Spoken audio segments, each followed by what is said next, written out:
making sourdough. Hopping on that train.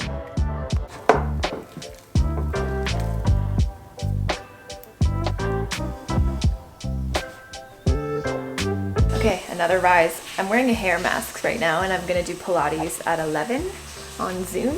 So that's why my hair is like this right now. We're multitasking on this lovely Sunday.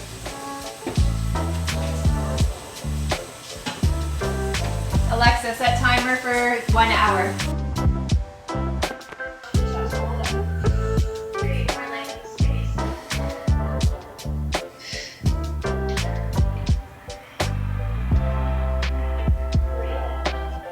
So I just realized I haven't really been talking much in this vlog. It's been like a very early, easy Sunday in quarantine vlog. I am making sourdough bread. How rude, my battery just died. Usually I'm a lot better at that, at having a charged battery when I plan on vlogging. But anyway, I was just saying how I did my Pilates workout. It's with Stav, it's every week, every Sunday, so I'm gonna continue to do it. I had a hair mask in for the workout, so I'm gonna go rinse that out. I'll take you guys along with me on this just like super slow quarantine Sunday.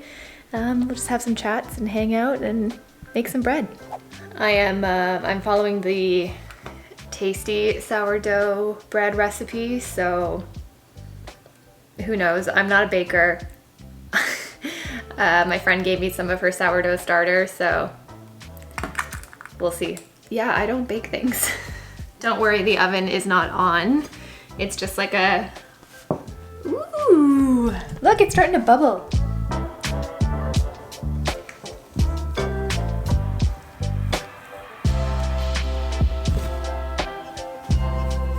Okay, I washed that hair mask out. I'm also just, why is my shutter speed like that? I'm also trying to just let my natural wave go. So we'll see. I'm just letting it air dry. So kind of what I'm doing right now is just letting it, I think somebody's moving in next door. So you're gonna hear a lot of banging. Not that kind of banging, like nailing, banging. My maturity level impresses even me. So I posted a video last week just kind of going over what low-buy means to me now, and it's like sort of how the meaning of it all has changed for me since I began. When I began low-buy / no-buy, it was 100% motivated by me realizing that I had a huge problem with shopping and I was still in debt and very behind, quote unquote, in life from where I wanted to be because I was so financially constrained by still having my student loan, not paying it off and attacking it like I don't want to say should. I'm trying to step away from that word because I've talked about it in therapy a little bit. It's just not helpful. It's not a helpful word. There's nothing we can do about like the past or whatever mold we're trying to fit. But anyway, I chose not to attack my loan and I chose to pursue like a fashionable, Instagrammable life instead. And I chose to have this facade of being a person with wealth and a financially stable person by my appearance, rather than by my bank account and wherever I wanted to be in my life. So that was the main motivation of my low buy and no buy. And it worked for a really long time. But then as I talked about in that video, this feeling of guilt and failure and like hypocrisy and all these really negative, devastating, painful feelings just like really came to the forefront. So at the beginning of all this, I was feeling very like embarrassed and ashamed of just like being that meme of, oh, where did all your money go? Well, LOL, I ate it, or it's in my closet. Like I was totally that person, to becoming this, feeling this shame of being this person who said she wasn't going to shop and then would buy things every so often here on impulse and some things planned. But I just like, I couldn't remove the idea of I was doing something wrong, even though a lot of the stuff that I did decide to buy was within the scope of the rules that I created for myself in order to make things easy and to make things achievable in moderation and to make any purchase well thought out and planned and intentional. I still couldn't separate the fact that I shouldn't be doing that. And I was just getting so caught up in that and so absorbed in it. And it was just like making me really sad all the time and confused. And even you guys could see it. on my channel. I can't do it anymore. And that's what that video was about. And a lot of you guys also talk about, and this is why I love this community, because a lot of you guys offered a lot of really good advice and actually pointed out to me and like made me understand that for you, a lot of my channel is about how to achieve this moderation and just like how I'm trying to go about doing that, and you sharing your own ways in which you would achieve that. Because I think a lot of you guys are really like, you know yourselves really well, and you're very aware of yourselves too. And so the advice that you guys offer me is just so amazing and invaluable, and I love it. But like 2 or 3 kind of themes really stood out for me in the comments from last week's video. And it was one about this feeling of living in fear of the things that we purchase and just not being able to enjoy them, and therefore that kind of turns into something of a waste. Whether it be like you just don't feel good in it because it's associated with like these thoughts of shame and failure, or you just don't end up using it at all, when really the whole point of intentional shopping and intentional spending and being mindful of that is to put the thought into it and invest into it with the idea that we're actually going to use it and like it and feel good in that. So I thought that was really interesting. Like if I'm living in constant fear of feeling guilty and it failing and like not sticking to my budget, things like that, it's just not useful. Someone else brought up, there's this book that I really want to read by an author called Greg McKeown. He's actually, I got hip to him through a Matt Diavella video. He was on one of his podcasts when Matt used to do the podcast.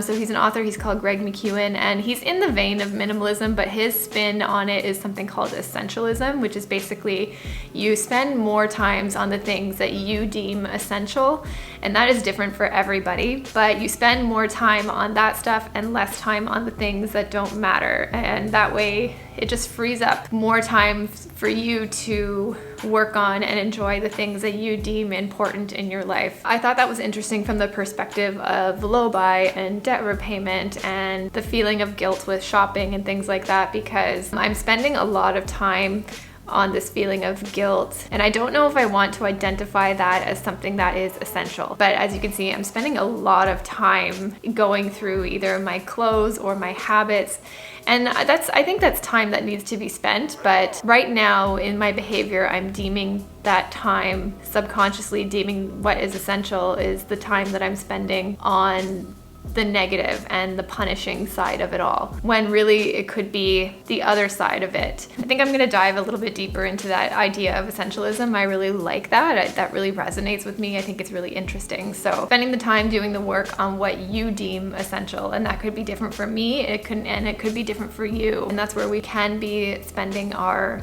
energy. And then the last thing that you guys brought up in the comments of that video, like I remember actually mentioning this in a low buy check-in before, that where it's so simple, and I don't know why I just really never did it or stuck to it, but it's just creating a budget for, like, creating a stuff budget, creating a spending budget, like a happy spending budget. I think I considered that and then just diverted back to this very like hard and stoic sort of Dave Ramsey baby step mindset. Like, let's say I set aside $200 for my stuff budget. I would set that budget, and then I would have this dialogue with myself in my Every Dollar app of like, oh, well, no, but look how much more you can put on your loan if you take that $200 away from this category, make that category 0, and put that, oh, Alexa, cancel timer. That's my sourdough. Let's continue this conversation. You guys, look at it. I am a baker.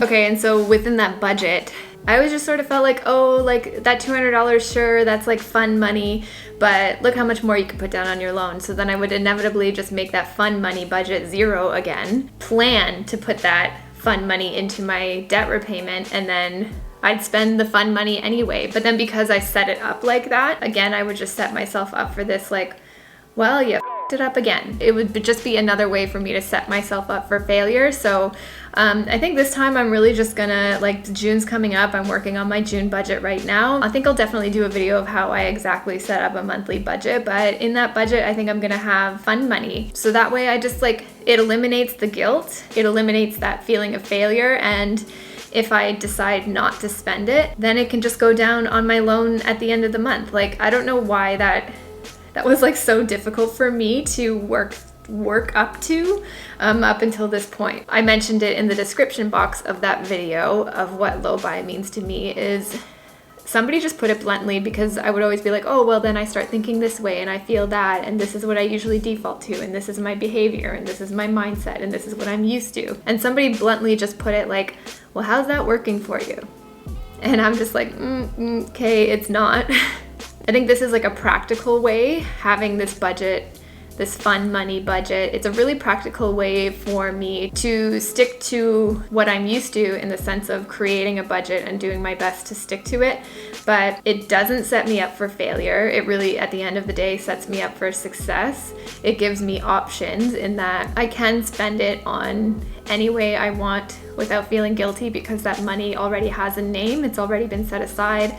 And it gives me options in the sense that if I don't spend it, it has a place to go, and that would be on my loan. So I'm still on track. I'm still in that snowball, and I just don't know why that never occurred to me. Setting up a fun money budget for $0 every month and then blowing it anyway should really tell me something. So why not try it the reverse? Why not give that money a name and spend it if I want to? So I think that's going to be really interesting to see if I can eliminate that guilt. And I'm kind of excited about it. I'm excited about that option. It's just like, that to me is just a way that I can take action.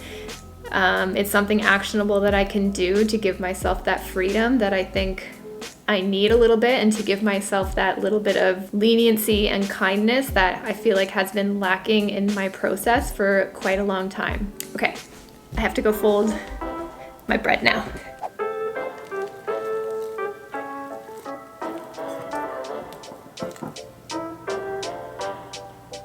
You have 7 minutes and 20 seconds left on your 15-minute timer.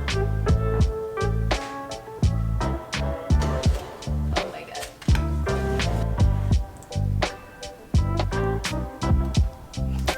I never said I was a baker. Oh God.